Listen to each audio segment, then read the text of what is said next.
Tenho aqui também algumas informações para passar para vocês, sempre nos guiando pelos slides que nos ajudam aí, dando uma narrativa e a organizar a nossa conversa, tá? Lembrando, mais uma vez, esses slides serão disponibilizados para vocês na plataforma, então não há necessidade de tirar print da tela, tirar foto da tela, todo esse material vai estar disponível para que vocês possam acessá-lo e olhar para eles com mais atenção, com mais tempo e mais cuidado, certo? Então vamos nessa. Vamos contextualizar um pouco a educação social no Brasil, ou pelo menos a institucionalização da educação social no Brasil, certo? Eu tenho aí uma linha de tempo para mostrar para vocês, que diz o seguinte: em 2005, a deputada Luísa Erundina, na época PSB de São Paulo, apresenta um projeto de lei, PL, é sigla para projeto de lei, né, que propõe que o educador Paulo Freire seja o patrono da educação brasileira. Né? Esse projeto de lei passa pelo Congresso e também pelo Senado, e hoje, né, Paulo Freire ainda é considerado o patrono da educação brasileira. Atualmente a gente vê muitos ataques a isso, né? Vê muitas críticas à figura de Paulo Freire, né?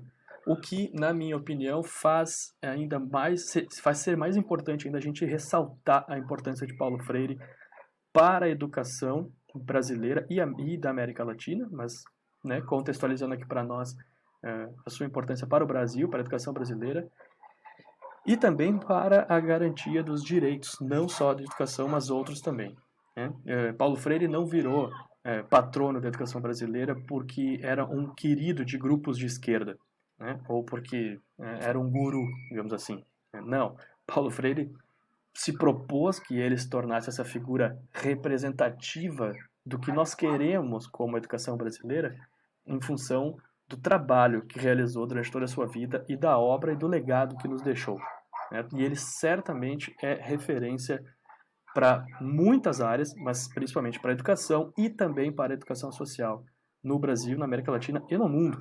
Né? Que, para quem não sabe, Paulo Freire é o autor brasileiro mais citado no mundo todo, né? Em trabalhos acadêmicos de tudo quanto é tipo.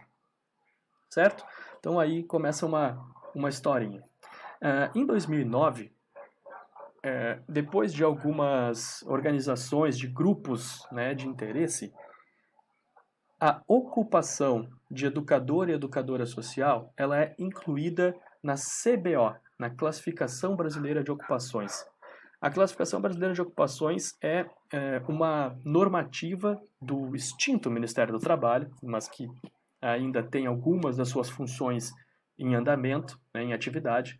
Então, ela é uma normativa do antigo Ministério do Trabalho que tenta organizar, né, categorizar as ocupações, os trabalhos realizados no mercado de trabalho brasileiro, certo? Ela tem ela tem um objetivo maior, inclusive, de ajudar quem contrata do que quem é contratado, na verdade, né? Porque quando a pessoa vai lá assinar a carteira de alguém, ela precisa colocar na carteira qual é a função, o cargo, né, o trabalho que essa pessoa vai realizar. Para que não ficasse, para que não fique, né, no mercado de trabalho um monte de nomenclatura, né, o Ministério do Trabalho cria a Classificação Brasileira de Ocupações. Nela, então, estão descritas algumas ocupações e também quais são as suas atribuições, o que faz, né, cada um desses trabalhadores e trabalhadoras dentro da sua ocupação. Nós vamos ver isso mais adiante, tá? Em 2009, então, educadores e educadoras sociais são inclusos na Classificação Brasileira de Ocupações. Isso significa que a partir de 2009 as pessoas podem ter sua carteira de trabalho assinada como educador ou educadora social. Antes disso, poderia estar lá na carteira?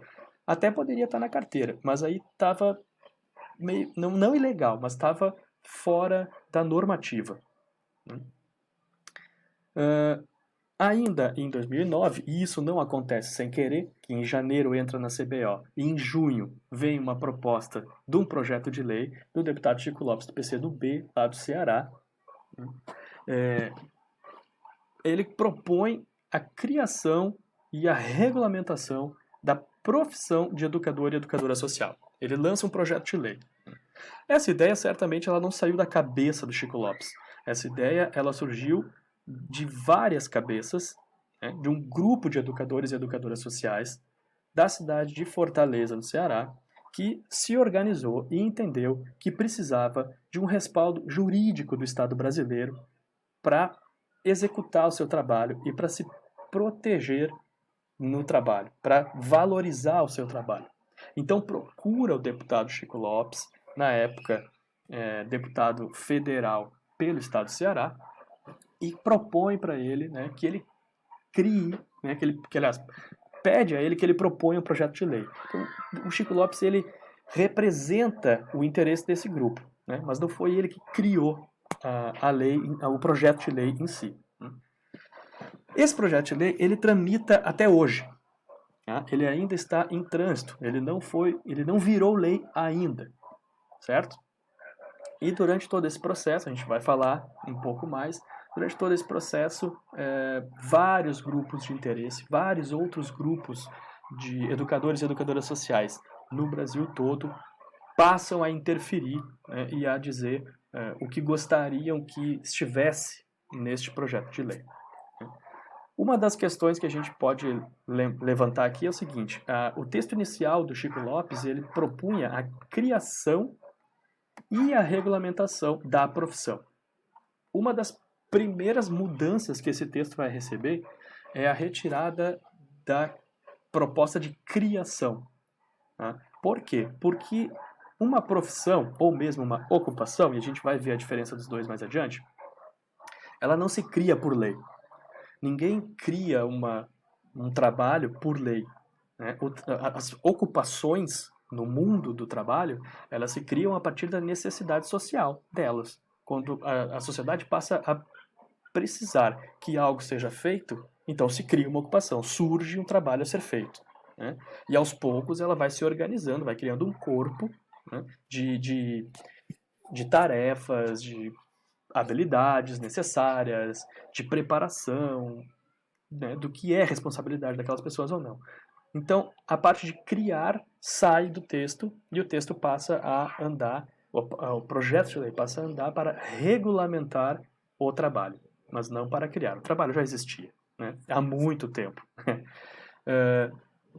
Em 2012, é sancionada, então, a lei que declara Paulo Freire patrono. Olha, desde 2005 ela transitava, e só em 2012 é que ela vai virar lei, de fato, certo? 7 anos após, então. Né? Para vocês verem como funciona o trâmite legislativo brasileiro. Em 2015, um outro grupo de educadores e educadoras sociais, descontentes com o que vinha acontecendo, como vinha caminhando o projeto de lei do deputado Chico Lopes e como ele ia quase chegando já a ser sancionado como lei, procura outro representante, né, vai ao Senado daí, faz outro caminho e vai propor ao senador Temário Mota, PDT de Roraima, que abra um novo processo, proponha um novo projeto de lei com o mesmo objetivo, regulamentar a profissão de educadores e educadoras sociais, com uma diferença bem significativa. Né? O projeto do Chico Lopes propunha ensino médio como critério mínimo de escolaridade para a atuação na área. O projeto do deputado Temário Mota propõe um curso de ensino superior. Não determina qual curso deva ser esse. Só coloca que ele fique dentro da área das humanas, das ciências humanas, mas não determina qual curso, certo? Mas, e ainda com uma observação. O texto do projeto de lei do senador Temário Mota, ele faz a seguinte observação, que as pessoas que já trabalhavam como educador ou educadora social até o momento da lei, né, do projeto virar lei, e que possam comprovar essa sua experiência de trabalho, elas serão reconhecidas como educador e como educadora social. Elas não deixarão de ter, não deixarão de poder trabalhar como. É a partir da lei fica estabelecido que é necessário ter um curso de ensino superior para trabalhar como educador ou educadora social. Mas esse projeto também ainda está em trâmite. Ele também não foi sancionado e não virou lei ainda, certo? Em 2019, lembrando, ó, o primeiro vem pelo Congresso Nacional, Câmara dos Deputados, certo? E o de 2015 vem pelo Senado. Lembrando, né, como é que funciona aí o processo legislativo brasileiro. Em 2019, o projeto do Senado passa por todas as comissões que precisa passar no Senado e vai para a Câmara dos Deputados. E quando os dois projetos se encontram, eles precisam ser unidos em um único projeto, visto que o objetivo dos dois é o mesmo. Eles precisam virar um único projeto de lei, né? A gente chama isso de apensar os projetos, certo? E aí eu faço uma pergunta para vocês. E os dois estão lá juntos, né? Hoje eles têm uma outra numeração. Hoje eles são o PL 2941, aqui embaixo, certo? E ele está apensado a um outro projeto, que na verdade, esse da deputada Luiziane Lins, ele é o do Chico Lopes. Certo? É o mesmo, né? Só com uma numeração diferente, porque o Chico Lopes não é reeleito, e quando um congressista não é reeleito, o seu projeto de lei é engavetado. É preciso que outro deputado puxe ele da gaveta e diga, vamos votar ele. Foi o que a Luiziane Lins, também do PT do Ceará, né, puxou do Chico Lopes. Então, na verdade, esse 2676 é exatamente o mesmo 5346 do Chico Lopes. E os dois juntos são o 2941. Pode estar meio confuso, mas é só clicar nos links aqui que vocês vão direto nas páginas dos projetos. Então, hoje os dois estão lá no Congresso Nacional, identificados como PL 2941, 2019, e estão ainda a serem votados. Ainda não se tem uma decisão sobre qual é o melhor texto que regulamenta a ocupação de educadores e educadoras sociais no Brasil. Por que demora tanto tempo assim? Bom, demora tanto tempo assim porque o processo legislativo brasileiro ele é bicameral. O que significa isso? Que são duas câmaras, né? Uma é o Senado Federal e outra a Câmara dos Deputados.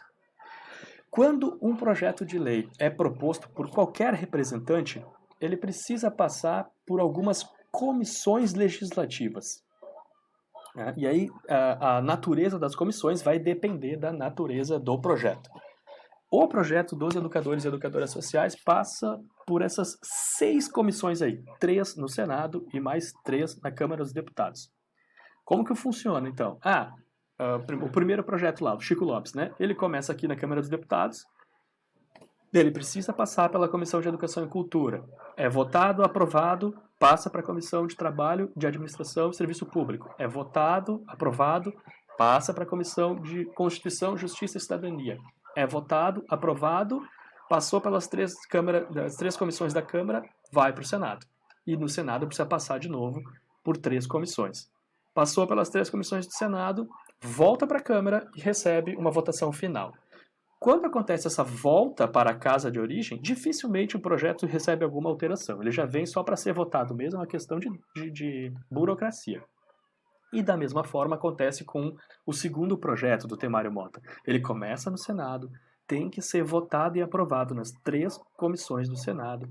Aí então ele vai para a Câmara, tem que passar pelas 3 comissões na Câmara e depois voltar para o Senado e receber a aprovação final. Hoje, todo esse processo está parado na Comissão de Educação e Cultura da Câmara dos Deputados. O relator atual do projeto é o deputado Pedro Uxay, do PT de Santa Catarina.